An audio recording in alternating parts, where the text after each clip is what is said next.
duduk di kelas 2 SD. Saya tinggal di Desa Parakan. Sekarang saya sekolah sambil bekerja. Halo kawan-kawan, kami dari anak Saung Sararea. Tempatnya di Desa Parakan, Kecamatan Ciamas, Kabupaten Bogor.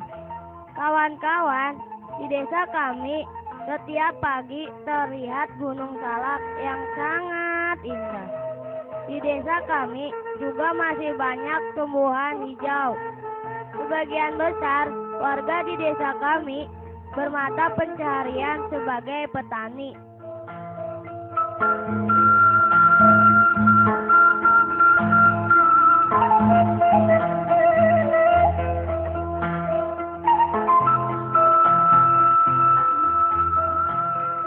Salah satu kendaraan yang dapat mengantarkan kami ke kota Bogor adalah angkutan kota yang bernomor 03.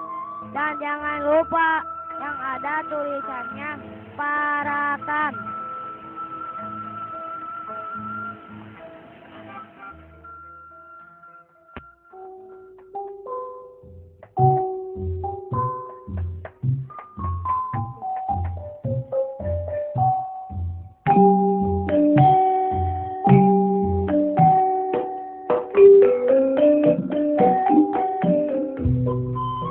Oh iya kawan-kawan, di desa kami banyak bengkel sandal dan sepatu. Tiap hari mereka membuat sandal dan sepatu yang jumlahnya sangat banyak. Dari desa kami pada hari-hari biasa menghasilkan ribuan kodi sandal dan sepatu. Mereka bekerja dari pagi hingga malam untuk kebutuhan keluarga.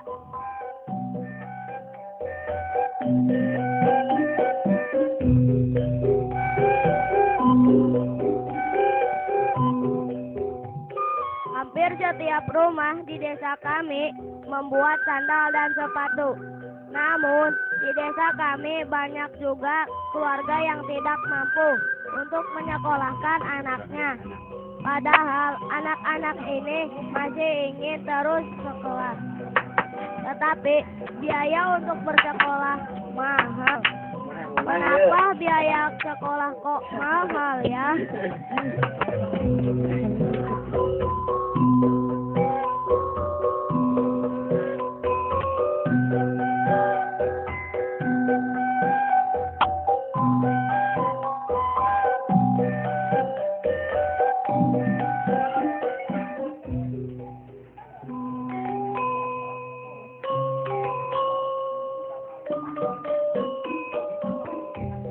Banyak orang tua membiarkan anaknya untuk bekerja di bengkel sandal dan sepatu saja. Padahal kalau sering menghirup lem itu dapat mengganggu otak sehingga anak menjadi malas belajar.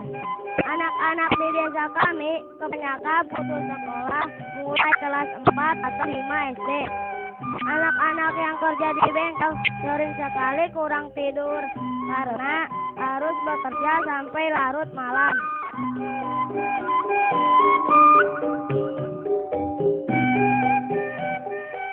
Sekolah kene apa ente?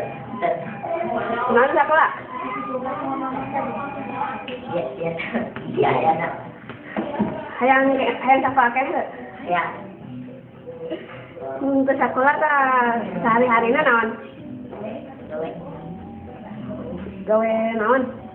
Sandal, sepatu, Bagian naon? ngopet. Samingguna baraha menangna gajian. Kadang 30, kadang 40. Sekolah eureun di iraha, di kelas baraha? 2 naon? Lagi. Berapa tahun? Gawe dimulai berapa tahun? Aina berapa tahun? Aina 17. Gawe dimulai berapa tahun?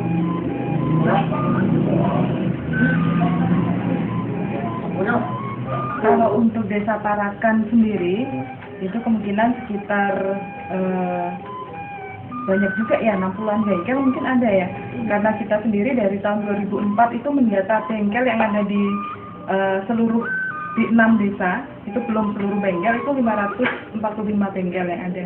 Kemudian dari data terbaru Februari 2007 yang terdata baru sekitar 180-an bengkel. Dengan total semuanya yang baru itu, yang dengan total keseluruhannya itu sekitar 250 bengkel yang terdata. Jadi karena mungkin teman-teman sendiri tahu bahwa kalau pas order banyak, bengkel banyak yang buka, kemudian ada bengkel rumahan, non-rumahan, dan di situ kan banyak sekali bengkel yang memproduksi alas kaki secara rutin ya. Jadi tidak tergantung dari banyak sedikitnya order atau bulan-bulan penuh atau tidaknya order. Itu sekitar 250-an atau di Parakan sendiri sekitar 60-an, 80-an bengkel.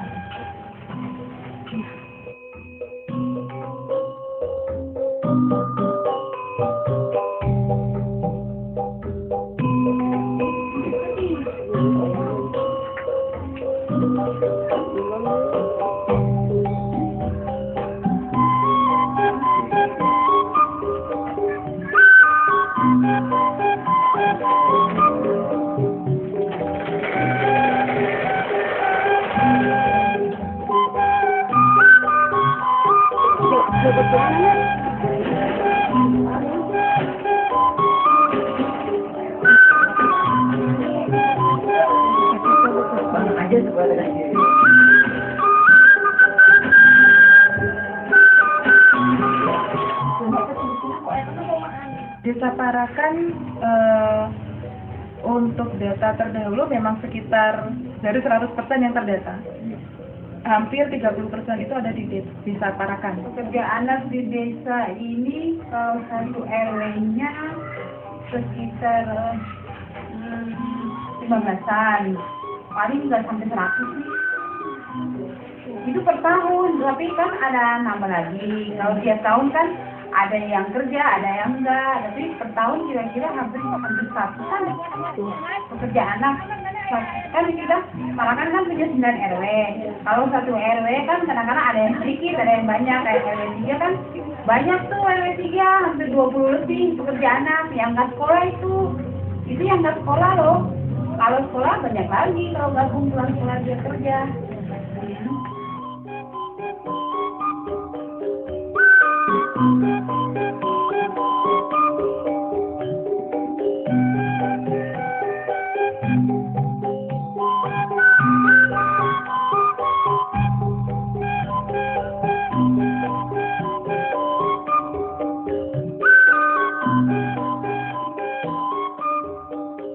Kalau bekerja di bengkel itu nggak baik. Kalau untuk anak-anak kan apalagi di lem kan berhubungan sama kesehatan itu dia menghirup apa zat kimia ya, jadi paru-paru nanti bisa sakit paru-paru, batuk. Nah, kadang-kadang bisa langsung kena TBC. Nah, itu yang berhubungan dengan lem bengkel itu. Kalau anak-anak nggak boleh. Ibu, lem itu bahaya tuh. Iya, lem itu berbahaya. Dan campuran lem itu dari apa? Campuran lem itu kan dari zat kimia. Zat kimia itu kan berbahaya banget. Bukan hanya bagi anak-anak, bagi orang tua juga emang berbahaya. Makanya kalau di seluruh bengkel itu, kalau Parakan kan ada bengkel percontohan.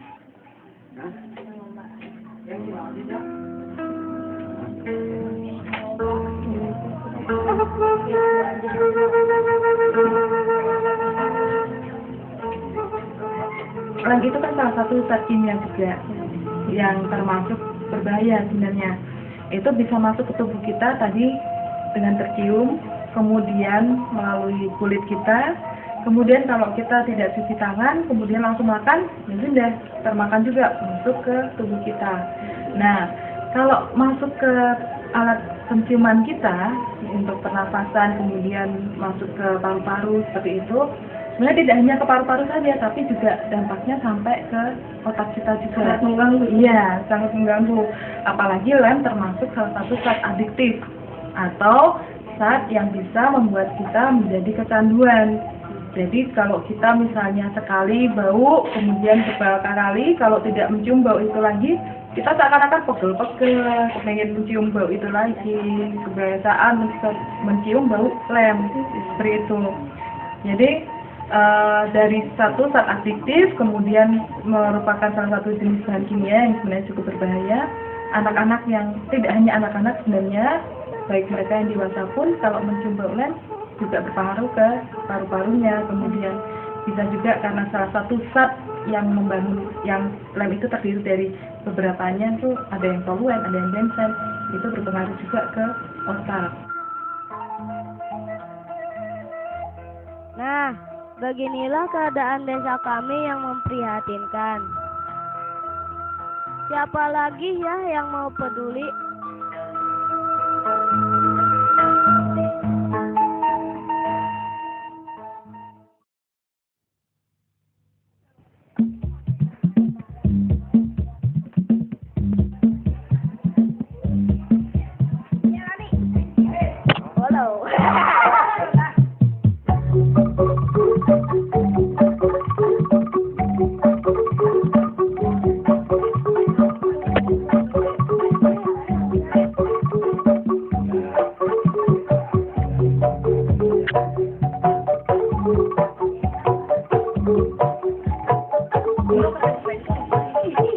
Ih,